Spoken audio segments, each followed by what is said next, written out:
রৌদ্রোজ্জ্বল আবহাওয়া বিরাজ করায় সুনামগঞ্জে কৃষকদের মাঝে স্বস্তি ফিরেছে। গত 4 দিন ধরে রোদ থাকায় ধান কাটা, মাড়াই ও শুকানোর চেষ্টা করেছেন কৃষকরা।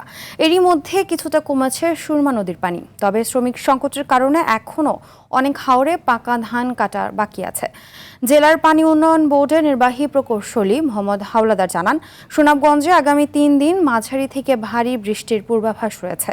এতে বন্যা পরিস্থিতির আশঙ্কা রয়েছে। এদিকে এখনো পর্যন্ত হাওরে 82 ভাগ ধান কাটা শেষ হয়েছে বলে জানায় কৃষি বিভাগ। এ বিষয়ে আরো জানাতে সুনামগঞ্জ থেকে সরাসরি যোগ দিচ্ছেন সহকর্মী বিন্দু তালুকদার। বিন্দু, হাওরের ধান কাটার বিষয়ে কি তথ্য আছে আপনার কাছে, জানাবেন?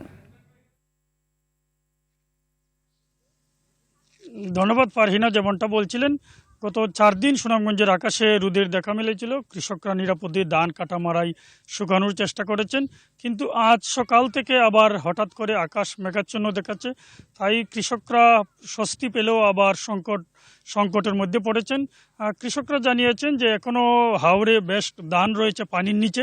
এছাড়া দীর্ঘদিন ধরে রোদ না থাকায় যেসব ধান হাওর থেকে কেটে তীরে তোলা হয়েছিল সেগুলা মাড়াই করা যারা এবং শুকানোতে তারা সংকটে পড়েছেন। জাগার, বিশেষ করে ধান শুকানোর কলার জাগার সংকটে রয়েছেন। কৃষি বিভাগের দাবি যে হাওরে 82 ভাগের বেশি ধান কাটা হয়েছে, আর যেসব ধান রয়েছে সেগুলো কাটার জন্য কৃষকদেরকে অনুরোধ জানিয়েছেন।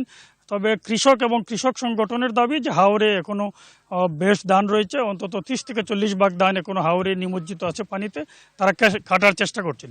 কিন্তু একসাথে সারা জেলায় দুর্ভোগ সৃষ্টি হয়। প্রায় পুরো জেলা জুড়েই কৃষক এবং শ্রমিক সংকট রয়েছে, তাই আসলে ধান কাটতে বিলম্ব হচ্ছে।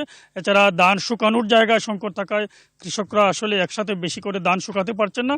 তবে জেলা প্রশাসন, কৃষি বিভাগ আমাদেরকে যেমনটা জানিয়েছেন যে ধানের কলা ছাড়াও যেসব জায়গায় ধান শুকানোর সুযোগ রয়েছে, গ্রামীণ রাস্তাঘাট, সরকারি বেসরকারি প্রতিষ্ঠানের আঙ্গিনায় ধান শুকানোর যাতে সুযোগ পায় সেই তারা উদ্যোগ নিয়েছেন। আর পানি উন্নয়ন বোর্ড আমাদেরকে যেমনটা জানিয়েছেন যে গত 4 দিন বৃষ্টি না হলেও আগামী 3 দিন সুনামগঞ্জে মাঝারি থেকে ভারী বৃষ্টির পূর্বাভাস হয়েছে। যদি ভারী বৃষ্টি হয় তাহলে বন্যা পরিস্থিতির সৃষ্টি হতে পারে। তবে সুরমা নদীর পানি গত 24 ঘন্টায় 5 সেন্টিমিটার হ্রাস পেয়েছে। আমরা যদি সব মিলিয়ে বলতে চাই, সুনামগঞ্জের কৃষকরা কিছুটা স্বস্তিতে থাকলেও হঠাৎ করে আজকে আবার আকাশ মেঘাচ্ছন্ন থাকায় সংকট আসলে সহসাই দূর হচ্ছে না। কৃষকদের দাবি আরও যদি অন্তত 10 থেকে 15 দিন সুনামগঞ্জের আকাশে রৌদ্রোজ্জ্বল আবহাওয়া থাকে তাহলে তারা নিরাপদে ধান কাটা, মাড়াই এবং শুকানোর সুযোগ পাবেন। ফারহিনা, এই ছিল সুনামগঞ্জ থেকে সর্বশেষ। ধন্যবাদ।